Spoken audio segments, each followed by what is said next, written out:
बजरंगी लाल UPPCL YouTube channel में आप देख रहे हैं बजरंगी लाल यूपीपीसीएल यूट्यूब चैनल। इससे पहले की वीडियो में मैंने आपको अपना जिस शिफ्ट का पेपर था, जिस पेपर को क्वालिफाई करके मैं यूपीपीसीएल में अभी वर्तमान में कार्यरत हूँ, वह पेपर करा दिया है। अगर आपने नहीं देखा है तो आप चैनल की प्लेलिस्ट में जाकर उसको देख सकते हैं। और आज हम कल हल कर रहे हैं 19 मार्च 2021 का TG2 का पेपर, और उसमें भी जो भाग है वह है टेक्निकल। यहाँ पर आप देख पा रहे होंगे डोमेन नॉलेज यहाँ पर लिखा हुआ है, मतलब विषयगत ज्ञान जिसको हिंदी में कहा जाता है। तो इससे पहले मैंने आपको इस शिफ्ट का कंप्यूटर और हिंदी का भाग करा दिया है। अलग अलग दोनों वीडियो हैं, अगर आपने नहीं देखी हैं तो आप उनको भी देख सकते हैं। चलिए हम प्रारंभ करते हैं डोमेन नॉलेज। ये टेक्निकल भाग जो है वो 2 वीडियो में आएगा। एक वीडियो में 75 क्वेश्चन और दूसरे वीडियो में भी 75 क्वेश्चन होंगे, क्योंकि एक वीडियो को रिकॉर्ड करने में टाइम भी काफ़ी लगेगा और काफ़ी लंबी वीडियो हो जाएगी। तो 75 क्वेश्चन कराकर मैं आपको ये पूरा पेपर भी सॉल्व कराने के प्रयास में हूँ। तो चलिए अब ज़्यादा देर ना करते हुए हम प्रारंभ करते हैं। पहला प्रश्न है, निम्नलिखित में से कौन सा विद्युत संयंत्र अक्षय ऊर्जा प्रकार का है? अक्षय ऊर्जा प्रकार का जो विद्युत संयंत्र है वह निम्नलिखित में से कौन सा है? तो चुंबकीय, तरल गतिकी, रासायनिक, नाभिकीय, तापीय, इनमें से कोई नहीं है। और चौथा जो आंसर है वो है चुंबकीय तरल गतिकी। अब समझ लीजिए विद्युत संयंत्र अक्षय ऊर्जा क्या होती है? तो अक्षय ऊर्जा की परिभाषा है ऊर्जा के वे स्रोत जिनका क्षय नहीं होता।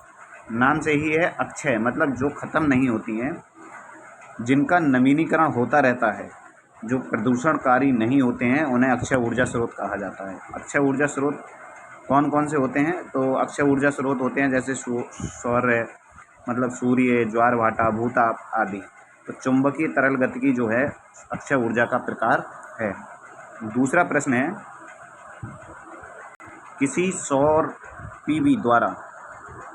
सौर पीवी मतलब सौर मतलब सोलर और पीवी मतलब फोटोवोल्टाइक द्वारा अपने आउटपुट टर्मिनल पर उत्पन्न वोल्टता कौन सी होती है? बहुत ही साधारण और सिंपल प्रश्न है। मतलब यहाँ पे पूछा गया है जो फोटोवोल्टाइक सेल होता है वो अपने आउटपुट पर किस प्रकार की विद्युत ऊर्जा उत्पन्न करता है? तो वह डीसी विद्युत ऊर्जा या डीसी विद्युत वोल्टता जो है उत्पन्न करता है। अगले प्रश्न की ओर चलते हैं। अगला प्रश्न है, निम्नलिखित में से किस सिद्धांत का प्रयोग एकल फेज मोटर मतलब सिंगल फेज मोटर के कार्य का विश्लेषण करने के लिए किया जाता है? ये 4 विकल्प आपको दिए गए हैं। इनमें से एक ऐसा सिद्धांत है जो सिंगल फेज मोटर के कार्य के विश्लेषण करने के लिए प्रयुक्त होता है। तो देखो, अगर आप इलेक्ट्रिकल के विद्यार्थी हैं तो ना तो वहाँ ऊष्मागतिकी का प्रथम, द्वितीय और तृतीय इनमें से कोई सा नियम प्रयोग में लाया नहीं जाता है। इस आधार पर हम ऑप्शन एलिमिनेट मेथड से भी इसका आंसर दे सकते थे, क्रॉस फील्ड सिद्धांत। ये जब आप सिंगल फेज मोटर की थ्योरी पढ़ेंगे तो वहाँ पर क्रॉस फील्ड थ्योरी जो है, क्रॉस फील्ड थ्योरी के नाम से ये होती है। ठीक है, तो सिंगल फेज प्रेरण मोटर का जो कार्य विश्लेषण करते हैं वो हम क्रॉस फील्ड सिद्धांत के माध्यम से करते हैं। मुझे उम्मीद है तीसरा प्रश्न आपकी समझ में आ गया होगा। अगला प्रश्न है, देखो चौथा प्रश्न है न्यूमेरिकल प्रश्न। चूँकि मेरे पास वाइट बोर्ड है नहीं और इसमें काफ़ी डायग्राम वगैरह बनेंगे, इसलिए न्यूमेरिकल के लिए इस पेपर में जितने भी न्यूमेरिकल हैं मैं जल्द ही आपको वाइट बोर्ड के माध्यम से सभी न्यूमेरिकल 1 बाई 1 करके करा दूंगा। ठीक है, अब हम अगले प्रश्न की ओर चलते हैं। अगला प्रश्न क्या है? तो अगला प्रश्न देख लेते हैं। अगला प्रश्न है, एक 3 फेज प्रणाली के लिए शून्य अनुक्रम घटकों का मान क्या होगा? मतलब 3 फेज प्रणाली है, 3 फेज सिस्टम है जहाँ शून्य अनुक्रम घटकों का मान क्या होता है? तो शून्य अनुक्रम घटकों का मान भी शून्य होता है। क्या होता है? शून्य होता है। अगला प्रश्न देख लेते हैं, निलंबन सस्पेंशन प्रकार के विद्युत रोधी इंसुलेटर के अधीन होते हैं। इंसुलेटर आपने पढ़ा होगा, इंसुलेटर कौन से पदार्थ होते हैं? तो जिनमें से विद्युत धारा प्रवाहित नहीं होती है वह पदार्थ इंसुलेटर कहलाते हैं। इंसुलेटर को आप जब डिटेल में पढ़ेंगे तो कई प्रकार के इंसुलेटर होते हैं। पिन टाइप इंसुलेटर होते हैं, सस्पेंशन टाइप इंसुलेटर होते हैं, डिस्क टाइप इंसुलेटर होते हैं। उसी सस्पेंशन टाइप जो इंसुलेटर होते हैं उनको पूछा है कि ये किसके अधीन कार्यरत होते हैं। तो तनन प्रतिबल जो होता है उसके अधीन सस्पेंशन टाइप इंसुलेटर होते हैं। अब आपसे पहला प्रश्न, कमेंट बॉक्स में इसका आंसर बताइएगा कि जो सस्पेंशन टाइप इंसुलेटर होते हैं वो लाइन में कहाँ लगाए जाते हैं। ठीक है, लाइन में कहाँ लगाए जाते हैं। अगले प्रश्न की ओर चलते हैं। अगला प्रश्न देखते हैं। 7 नंबर प्रश्न मेरे पास जो आंसर की है उसमें खुला नहीं है, इसीलिए अब हम 8 नंबर प्रश्न देखते हैं। 8 नंबर प्रश्न भी नहीं खुला है, ऑप्शन खुले हैं इसके। देखिए 9 नंबर प्रश्न फिर न्यूमेरिकल है। मैंने आपसे वादा किया है कि न्यूमेरिकल सारे प्रश्न एक वीडियो में मैं अलग वाइट बोर्ड पर करा दूंगा। अभी हम थ्योरेटिकल जो भी प्रश्न है वो प्रश्न कर रहे हैं। हाँ, तो प्रश्न नंबर 10 है, स्थिर गति प्रचालन के लिए किस मोटर का प्रयोग किया जाता है। स्थिर गति प्रचालन के लिए हम किस मोटर का प्रयोग करते हैं। अगर आप इस प्रकार के भी प्रश्न नहीं कर पा रहे हैं तो सच बताऊं तो तैयारी छोड़ दीजिए। कांस्टेंट स्पीड के लिए हम तुल्यकाली मोटर, जिसको हम सिंक्रोनस मोटर के भी नाम से जानते हैं, स्थिर गति प्रचालन के लिए हम सिंक्रोनस मोटर का प्रयोग करते हैं। ठीक है, तो विकल्प नंबर 3 इस प्रश्न का सही आंसर है। अगले प्रश्न की ओर चलते हैं। अगला प्रश्न देखते हैं क्या है स्क्रीन पर, कि एक high pressure mercury vapour lamp किस प्रकार का लैंप होता है। आप लैंप के बारे में भी पढ़ेंगे, कितने प्रकार के लैंप होते हैं, कौन सा लैंप किस प्रकार कार्य करता है। तो उसी चैप्टर से संबंधित ये क्वेश्चन है कि एक high pressure mercury vapour lamp किस प्रकार का लैंप होता है। तो ये एक डिस्चार्ज लैंप होता है। कैसा लैंप होता है? Discharge lamp. ठीक है, अगले प्रश्न की ओर चलते हैं। अगला प्रश्न क्या है? 13 नंबर प्रश्न, एक हैलोजन लैंप, आपने अपने गली, अगर आप गांव में रहते होंगे तब तो कम देखने को मिलते हैं, ये शहरों या कस्बों में होते हैं कि जो हैलोजन लैंप होते हैं आपके चौराहे पर लगे होते हैं। कमेंट बॉक्स में फिर आपसे एक प्रश्न पूछ रहा हूँ कि हैलोजन लैंप जो प्रकाश देते हैं वो किस रंग का होता है। चलिए अभी हम 12 नंबर प्रश्न पर आते हैं कि हैलोजन लैंप का जीवन काल कितना होता है। तो हैलोजन लैंप का जो जीवन काल होता है वो होता है 2000 से 3500 घंटे। कितना? 2000 से 3500 घंटे। अगला प्रश्न देखते हैं 13 नंबर प्रश्न। 13 नंबर प्रश्न फिर एक न्यूमेरिकल है।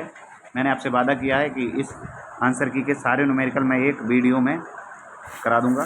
तो चलिए अब हम अगले प्रश्न की ओर चलते हैं। 14 नंबर प्रश्न, पवन टरबाइन के MPPT नियंत्रक को के द्वारा प्राप्त नहीं किया जाता।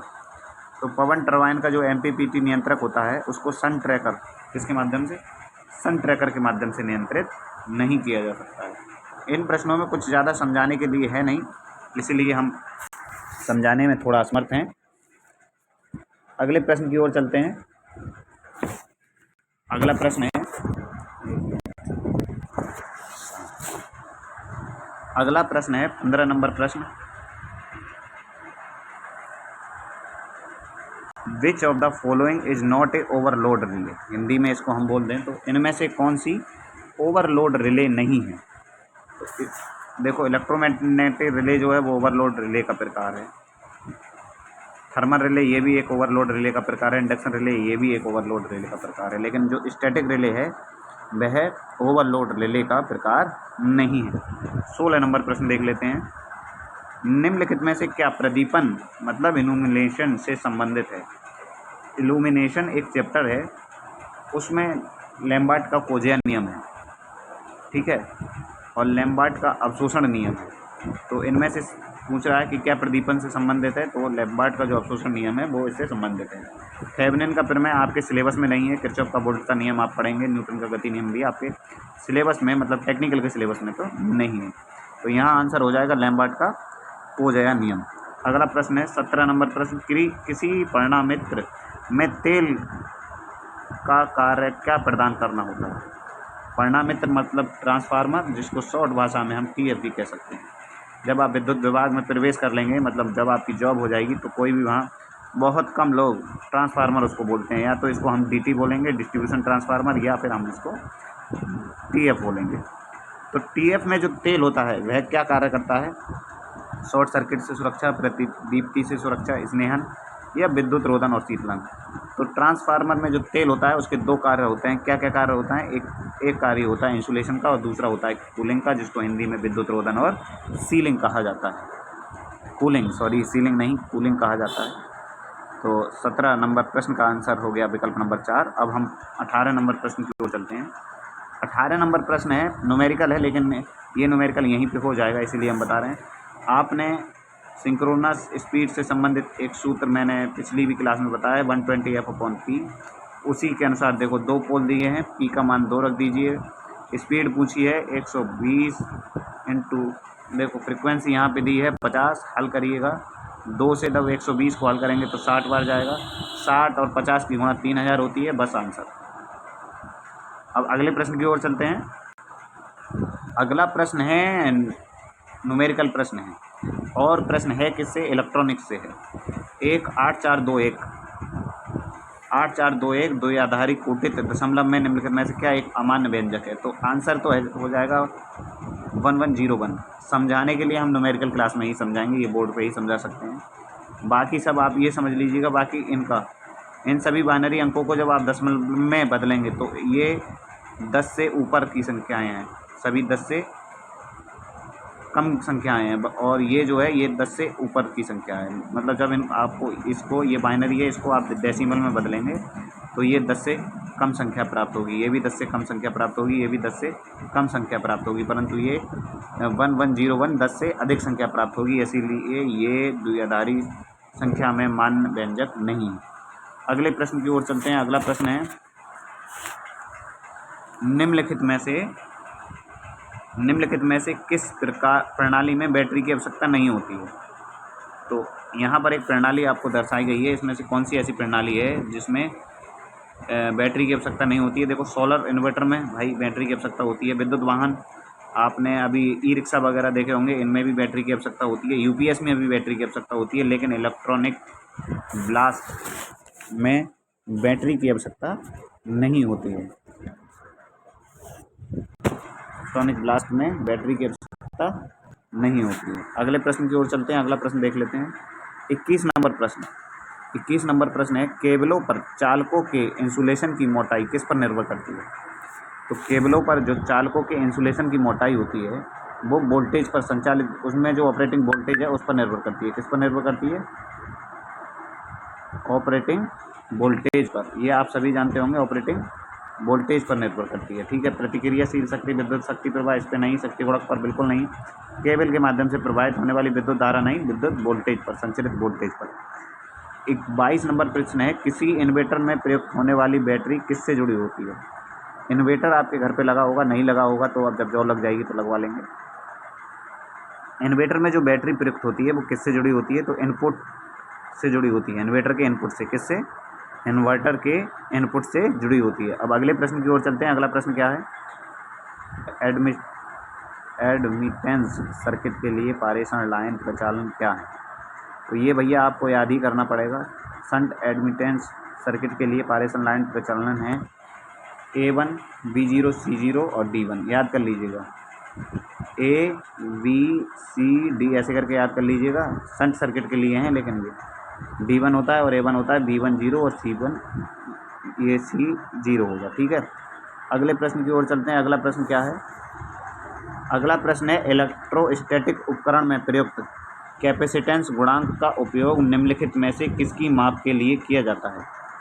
एक इलेक्ट्रोस्टैटिक उपकरण होता है जिसमें हम कैपेसिटेंस गुणक का प्रयोग करते हैं। ये किसकी माप करने के लिए करते हैं? तो उच्च AC वोल्टेज की माप करने के लिए हम इलेक्ट्रोस्टैटिक उपकरण में कैपेसिटर का प्रयोग करते हैं। अगला प्रश्न देख लेते हैं। अगला प्रश्न क्या है? 25 नंबर, एक DC शंट जनरेटर कैसा जनरेटर होता है?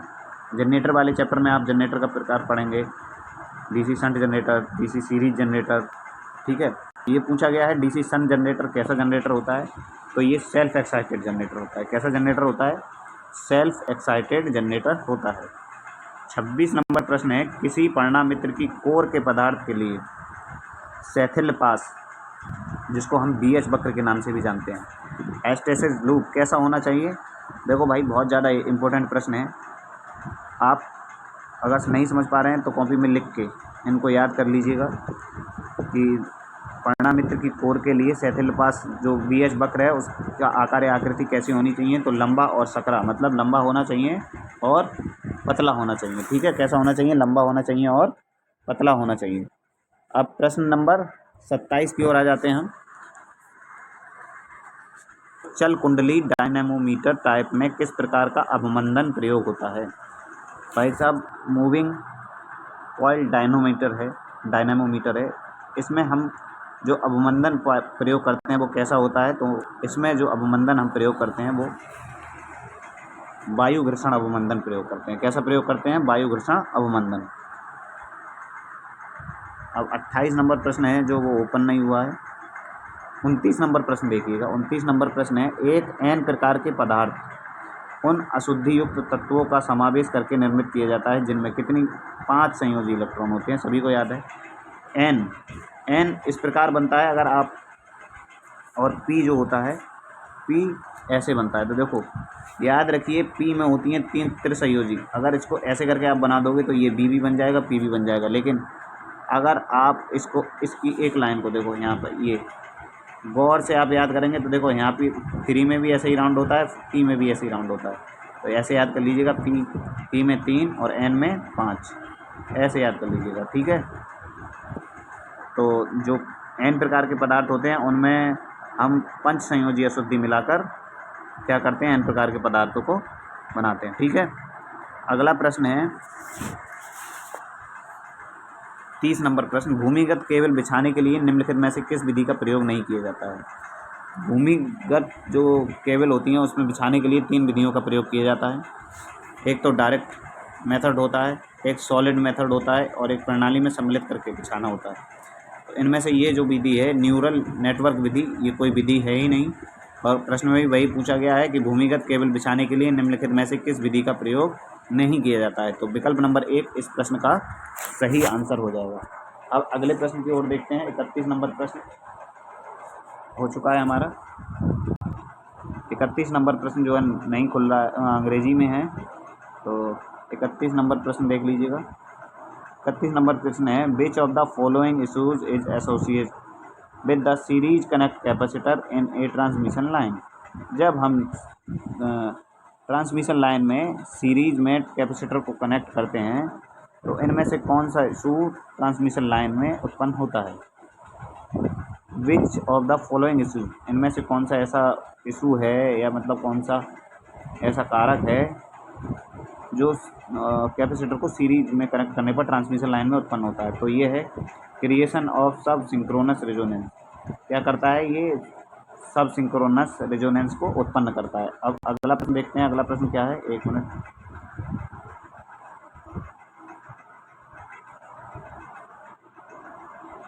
केज प्रेरण मोटर में स्पायरल केज रोटर में, फिर खाली स्थान दिया है इन्होंने कि किसी 3 फेज प्रेरण मोटर स्पायरल केज में क्या होता है?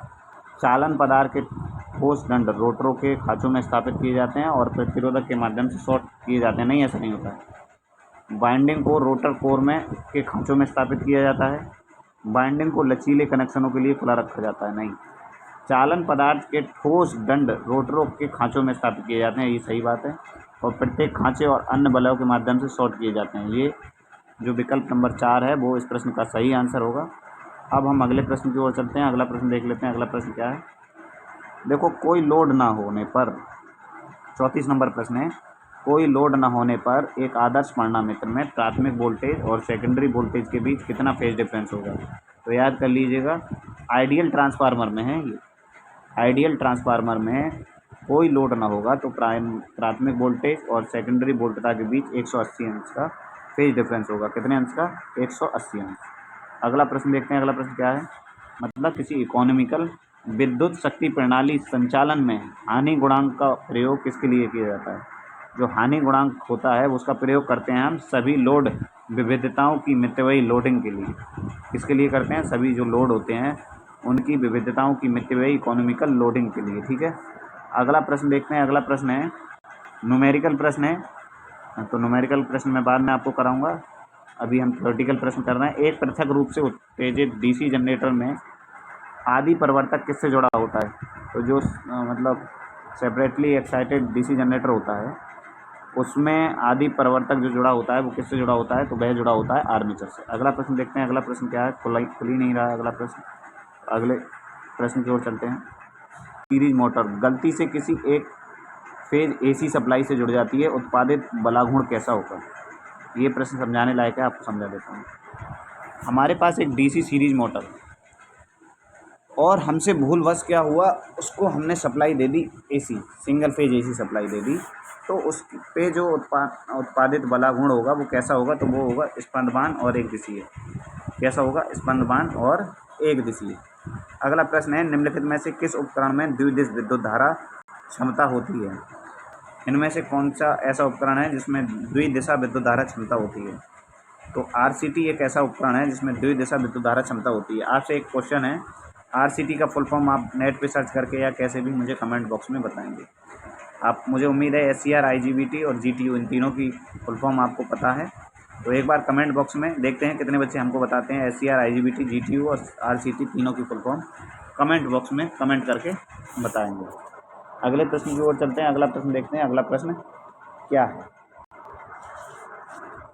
अगला प्रश्न है, सोलर पीवी से संबंधित एक प्रश्न पहले भी था कि किसी सोलर फोटोवोल्टाइक अनुप्रयोग में अनियमित विद्युत ऊर्जा को विनियमित ऊर्जा में रूपांतरित करने के लिए प्रयुक्त होने वाला विद्युत परिपथ क्या कहलाता है। तो ये परिपथ कहलाता है पावर इलेक्ट्रॉनिक्स कन्वर्टर। कैसा, पावर इलेक्ट्रॉनिक्स कन्वर्टर कहलाता है। अगला प्रश्न देखते हैं, अगला प्रश्न क्या है। अगला प्रश्न फिर इलेक्ट्रॉनिक्स से है कि यदि एक बीजेटी का आप फुल फॉर्म जानते ही हैं, बीजेटी ट्रांजिस्टर वाले चैप्टर से है, बाइपोलर जंक्शन ट्रांजिस्टर को एक प्रवर्तक के रूप में कार्य कराना है। हमें क्या कराना है, बीजेटी को एक एम्पलीफायर के रूप में कार्य कराना है, तो उसे किस क्षेत्र में कार्य कराना होगा। तो हम उसको सभी जानते हैं, एक्टिव रीजन में काम कराएंगे। किस रीजन में काम कराएंगे, एक्टिव रीजन में कार्य कराएंगे।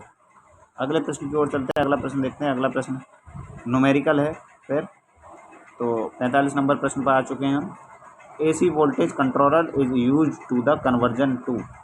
एसी वोल्टेज कंट्रोलर जो होता है, हम उसका प्रयोग कब करते हैं, किसको परिवर्तित करने के लिए करते हैं, एसी सप्लाई को एसी वोल्टेज, ठीक है, conversion of AC to AC voltage. AC को एसी में बदलने के लिए हम एसी वोल्टेज कैलकुलेटर का प्रयोग करते हैं, ठीक है। और यहीं पूछा जाता है डीसी वोल्टेज कैलकुलेटर का, तो वो डीसी को डीसी में बदलता है। अगला प्रश्न देखते हैं। अगला प्रश्न क्या है, 46 नंबर प्रश्न, बहुत ही सरल और सिंपल प्रश्न है। 46 नंबर प्रश्न, CFL जो आपके घरों में लगी होती है अक्सर, CFL का पूर्ण रूप क्या है। सभी जानते हैं CFL का पूर्ण रूप होता है कॉम्पैक्ट फ्लोरोसेंट लैंप। CFL जो आपके घरों में लगी होती हैं, सफ़ेद रोशनी जो देती हैं, उसको हम क्या कहते हैं, कॉम्पैक्ट फ्लोरोसेंट लैंप, ठीक है। अगले प्रश्न की ओर चलते हैं। अगला प्रश्न देखते हैं। अगला प्रश्न क्या है, मुख्य ध्रुव संरचना किस पर प्रदान की जाती है। अगर कोई डीसी मशीन है तो उस पर जो पोल होते हैं वो कहाँ पर लगे होते हैं, ये पूछा है।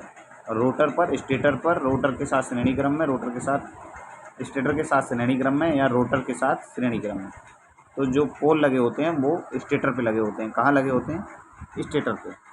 अगला प्रश्न है, फ्री व्हीलिंग डायोड का प्रयोग में संग्रहित ऊर्जा को मुक्त करने के लिए एक मार्ग प्रदान करने के लिए किया जाता है। तो जो डायोड, फ्री व्हीलिंग डायोड होता है, उसमें हम किसका प्रयोग करते हैं, प्रेरित में संग्रहित ऊर्जा को मुक्त करने के लिए। इंडक्टर क्या करता है, ऊर्जा को स्टोर कर लेता है, कैपेसिटर भी स्टोर करता है। तो फ्री व्हीलिंग डायोड क्या करता है, हमारा इंडक्टर में जो संग्रहित ऊर्जा होती है उसको मुक्त कर एक मार्ग प्रदान कर देता है, ठीक है। अगला है 49 नंबर प्रश्न, लाइटिंग डिजाइन गणना करने के लिए क्या आवश्यक नहीं है। लाइटिंग डिजाइन की जो गणना है उसको करने के लिए इनमें से क्या आवश्यक नहीं है। लैंप की मैन्युफैक्चरिंग डेटा शीट हमें क्या पता है, इससे हम क्या निकाल लेंगे उसकी डिज़ाइन की गणना। उस क्षेत्र का मापन जहाँ प्रकाश दिया जाना है, नहीं, मतलब हाँ, ये सारी चीज़ें आवश्यक है, मैं गलत कह रहा हूँ, ये सारी चीज़ें आवश्यक है, जबकि उस क्षेत्र में कार्य करने वाले कर्मचारियों की जो वजन है उससे हमें कोई भी मतलब नहीं है। 50 नंबर प्रश्न है, यदि सौर किरणन बढ़ता है तो सोलर पीवी के लिए पावर आउटपुट, अगर सौर किरणन मतलब सौर जो प्रकाश है वो बढ़ जाता है तो पावर आउटपुट का मान क्या होगा, बढ़ेगा। क्या होगा, पावर आउटपुट का मान बढ़ जाएगा। अगले प्रश्न की ओर चलते हैं। अगला प्रश्न देखते हैं क्या है। प्रश्न, निम्नलिखित में से क्या इलेक्ट्रिक फ्यूज से संबंधित विशेषता नहीं है। तो फ्यूज आपने पढ़ा होगा अच्छा ये एक बात बताइए, सर्किट में फ्यूज़ को हम लगाते कैसे हैं? एक बार मैंने ये प्रश्न अपनी कम्युनिटी पर भी आपसे पूछा है, तो उस पूछा गया है फ्यूज़ से ही संबंधित चीज़ें हैं कि बताइए आप इलेक्ट्रिक फ्यूज़ से संबंधित इनमें से कौन सी विशेषता नहीं है। तो देखो, रेटिंग की आवश्यकता फ्यूज़ के लिए होती है, गलनांक की आवश्यकता होती है, चालकता की आवश्यकता होती है, पर आवर्ती फ्यूज़ की विशेषता नहीं है। आवर्ती फ्यूज़ की विशेषता नहीं है। अब हम चलते हैं अगले प्रश्न की ओर। अगला प्रश्न 52 नंबर प्रश्न ओपन नहीं हुआ है। 53 नंबर प्रश्न देखते हैं। सब स्टेशन, पावर हाउस जिसको कह सकते हैं, या विद्युत उपसंस्थान में सिंगल बस बार विन्यास के लिए प्रयोग की जाने वाली वोल्टेज रेटिंग कितनी होती है? तो ये जो बस बार की वोल्टेज रेटिंग होती है वो कितनी होती है? 33 kV होती है। कितनी होती है? 33 kV। अगला प्रश्न है, निम्नलिखित में से कौन सा टाइप सिंगल फेज प्रेरण मोटर आरंभिक प्रकार के रूप में प्रयोग नहीं किया जाता? तो देखो, सिंगल फेज प्रेरण मोटर में इनमें से जो टाइप है वोल्टेज डिप मोटर प्रयोग नहीं किया जाता है। अगला प्रश्न देखते हैं। अगला प्रश्न क्या है? अगला प्रश्न है, HVDC ट्रांसमिशन में प्रयोग न किया जाने वाला अवयव क्या है? High voltage DC transmission line में प्रयोग नहीं किया जाने वाला अवयव कौन सा है? तो सोलर PV। क्या है? Solar PV। अगला प्रश्न देखते हैं। अगला प्रश्न क्या है? 56 नंबर प्रश्न, एक वाट मीटर किससे बना होता है? EIM जिसको हम बोलते हैं, इंस्ट्रूमेंट एंड मेजरमेंट, उस भाग से ये प्रश्न है। एक वाट मीटर बना होता है दो कुंडलियों से, एक करंट कॉइल होती है, एक वोल्टेज कॉइल, या जिसको हम संभावित कॉइल, पोटेंशियल कॉइल भी बोलते हैं। अगला प्रश्न है 57 नंबर प्रश्न। 57 नंबर प्रश्न है, निम्नलिखित में से क्या परमाणु भट्टी न्यूक्लियर रिएक्टर का भाग नहीं है? भाग नहीं, भाग, पार्ट। परमाणु भट्टी आपने हाई स्कूल में भी ये चैप्टर पढ़ा होगा, और ITI कर रहे हैं तो ITI के टेक्निकल पार्ट में तो ये चैप्टर है ही। तो परमाणु भट्टी का जो भाग नहीं है, रिएक्टर बैटरी, ये परमाणु भट्टी का भाग नहीं है। रिएक्टर कोर भी होता है, मॉडरेटर भी होता है, सील्डिंग भी होता है। 57 नंबर प्रश्न का विकल्प नंबर 1 सही आंसर है। अगला प्रश्न है 58 नंबर प्रश्न,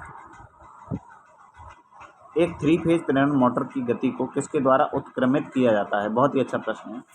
उत्क्रमित मतलब होता है बदलना, बदला जाता है। आपके सभी के घरों में नहीं तो कुछ लोगों के घरों में ट्यूबवेल होंगे, कुछ ऐसे लोग होंगे जो किसान होंगे। ट्यूबवेल में कभी कभी क्या होती है, मोटर उल्टी घूमने लगे, तो उसकी दिशा को सही करने के लिए हम क्या प्रयोग करेंगे? या सही घूम रही है तो उसकी दिशा उल्टी करने के लिए हम क्या करेंगे? किसी भी दो सप्लाई लीड को आपस में बदल देंगे। क्या करेंगे? किन्हीं भी दो को, 1 2 3, जैसे ये 3 तार हैं, R बाई B मान लेता हूँ मैं। तीनों को नहीं बदलेंगे, किन्हीं भी दो को, बाई को बी कर दीजिए और बी को बाई कर दीजिए। इस प्रकार क्या होगा, आपकी मोटर की जो दिशा है वो परिवर्तित हो जाएगी। अगला प्रश्न देख लेते हैं। अगला प्रश्न क्या है? अगला प्रश्न देखते हैं। अगला प्रश्न है, किसी अनंत बस में कौन से दो परमाणु स्थिर होते हैं? अनंत बस बार वाला जो चैप्टर है उसमें तो वोल्टता और आवृत्ति दोनों क्या होते हैं? कांस्टेंट होते हैं। ठीक है, वोल्टता और आवृत्ति क्या होते हैं? कांस्टेंट होते हैं। 61 नंबर प्रश्न है, किसी तुल्यकालिक मोटर का तुल्यकालिक प्रतिघात ज्ञात करने के लिए निम्नलिखित में से कौन सी विधि का प्रयोग किया जाता है? तो पोर्टियर जो विधि है उसका प्रयोग हम तुल्यकालिक प्रतिघात ज्ञात करने के लिए क्या करते हैं? नया प्रश्न आपके लिए होगा। तुल्यकालिक प्रतिघात ज्ञात करने के लिए किसका प्रयोग करते हैं हम? पोर्टियर विधि का। अगला प्रश्न देखते हैं। अगला प्रश्न क्या है? निम्नलिखित में से कौन सा कन्वर्टर DC संचालित प्रणाली में प्रयोग किया जाता है? तो DC संचालित प्रणाली में DC टू DC कन्वर्टर का प्रयोग करते हैं। AC संचालित के लिए AC वाले में AC टू AC कन्वर्टर का प्रयोग हमने आपको बताया था। अगला प्रश्न देखते हैं, दिखाई दे रहा होगा। 63 नंबर प्रश्न है,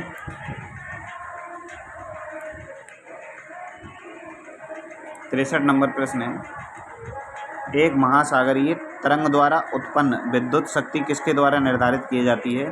तो महासागरीय तरंग द्वारा उत्पन्न विद्युत शक्ति नियंत्रित की जाती है, किसके द्वारा निर्धारित की जाती है? ज्यावक्रीय जल तरंग द्वारा। किसके द्वारा? ज्यावक्रीय जल तरंग द्वारा। अगला प्रश्न है, गैलियम आर्सेनाइड किस प्रकार का पदार्थ है? पदार्थ आपने पढ़े होंगे, विद्युत की दृष्टि से 3 प्रकार के पदार्थ होते हैं, चालक, कुचालक और अर्धचालक। तो जो गैलियम आर्सेनाइड पदार्थ है वह कैसा पदार्थ है? अर्धचालक पदार्थ है। कैसा पदार्थ है? अर्धचालक पदार्थ है। अगला प्रश्न है, एक DC मोटर में यदि फैराडे लेंज संबंध को त्रिकोणीय आकार की अविवाही तरंग पर अनुप्रयुक्त किया जाता है तो परिणाम क्या होगा? तो परिणाम क्या हो जाएगा, जब हम ट्रायंगुलर वेव पर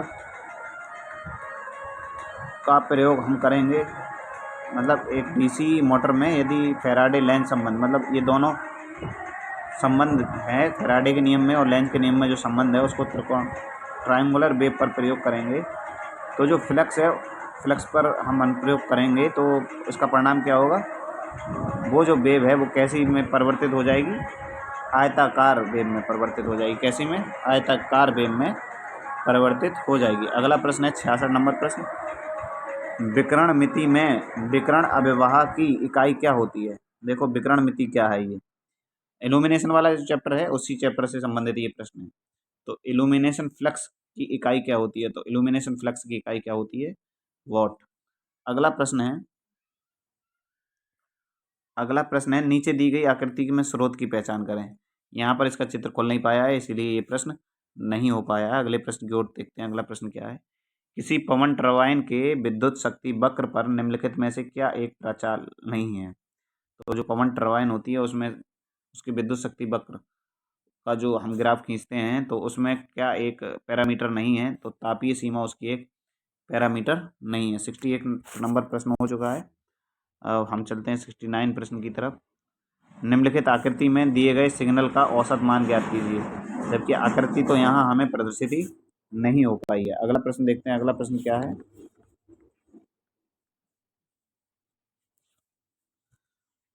अगला प्रश्न है केवल में अंतर आवरणों का प्रयोग निम्नलिखित करने का निम्नलिखित में से क्या कारण है? केबल में जो अंतर आवरण मतलब जो इंटरनल उसका जो इंसुलेशन उस पर चढ़ा होता है उसका प्रयोग हम किस किस लिए करते हैं?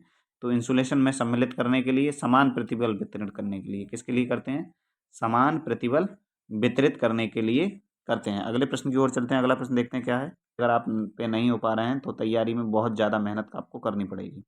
वह मोटर जो एसी के साथ साथ डीसी की आपूर्ति पर भी चल सकती है, कौन सी मोटर होती है? तो ये मोटर होती है यूनिवर्सल मोटर। कौन सी मोटर होती है? Universal motor. ठीक है। 72 नंबर प्रश्न है, किसी OH लाइन, OH मतलब ओवरहेड लाइन, इंसुलेटर के विफल होने का निम्नलिखित में से क्या कारण नहीं है? इंसुलेटर क्या होता है, कई बार फेल हो जाता है तो उसके विफल होने का कारण नहीं है पूछा गया है। तो अनुप्रयुक्त सत्यापन उसके विफल होने का कारण नहीं है, बाकी सब उसके विफल होने के कारण है। अगला प्रश्न है 73 नंबर प्रश्न देखते हैं। कौन सा डिजिटल गेट गुणन प्रचालन निष्पादित करता है? डिजिटल गेट आपने पढ़े होंगे, एंड गेट, और गेट, नॉट गेट। तो जो एंड गेट होता है उस वो कौन सा प्रदर्शित गणितीय जो ऑपरेशन है वो करता है? तो एंड गेट गुणा करता है और गेट क्या करता है? जोड़। ठीक है। इसको आप इस प्रकार भी याद कर सकते हैं, जैसे आपसे कोई पूछता है 2 और 2 कितने हुए? तो 2 और मतलब जोड़ना, और एंड मतलब खत्म, खत्म का निशान होता है ऐसे गुणा। मुझे पता है एंड को हम ऐसे लिखते हैं, परंतु भाई हमें याद करने के लिए कोई भी ट्रिक कैसे भी जोड़ सकते हैं। तो इस एंड को इस एंड में परिवर्तित करके आप ऐसे याद कर सकते हैं, या फिर इतना याद कर लीजिएगा, और से जोड़ना और एंड से गुणा, मल्टीप्लाई। अगला प्रश्न देखते हैं। अगला प्रश्न क्या है? तो 74 नंबर प्रश्न हमारा ओपन नहीं हो पाया है। अगले प्रश्न की ओर चलते हैं। अगला प्रश्न देखते हैं क्या है। लास्ट प्रश्न है इस क्लास का, सेथिल हानि, हेस्टेरेस लॉस किस कारक पर निर्भर करते हैं? तो ये उसमें जो फ्लक्स प्रवाहित होता है उस पर, और आवृत्ति, इन दोनों पर निर्भर करते हैं, समय पर निर्भर नहीं करते हैं। लेमिनेशन की मोटाई और आवृत्ति इन दोनों पर निर्भर नहीं करते हैं। निर्भर किस पर करते हैं? तो उसका जो फ्लक्स होता है उस पर, और आवृत्ति, इन दोनों पर निर्भर करते हैं। मुझे उम्मीद है आपको ये क्लास पसंद आई है। अगर क्लास पसंद आए, इसका दूसरा पार्ट भी आपको चाहिए तो कमेंट बॉक्स में कमेंट करके बता दीजिएगा। 75 क्वेश्चन, समथिंग 60 क्वेश्चन इस क्लास में आपको करा दिए गए हैं। 30 मिनट की क्लास है। इसके जो न्यूमेरिकल क्वेश्चन बचे हैं वो मैं जल्द ही वाइट बोर्ड के माध्यम से आपको कराऊंगा। मिलते हैं इसी प्रकार की और अन्य वीडियो में, तब तक के लिए बने रहिए चैनल के साथ। जय हिंद, जय भारत। वीडियो अगर पसंद आई हो तो अपने दोस्तों के साथ ज़रूर शेयर कीजिए।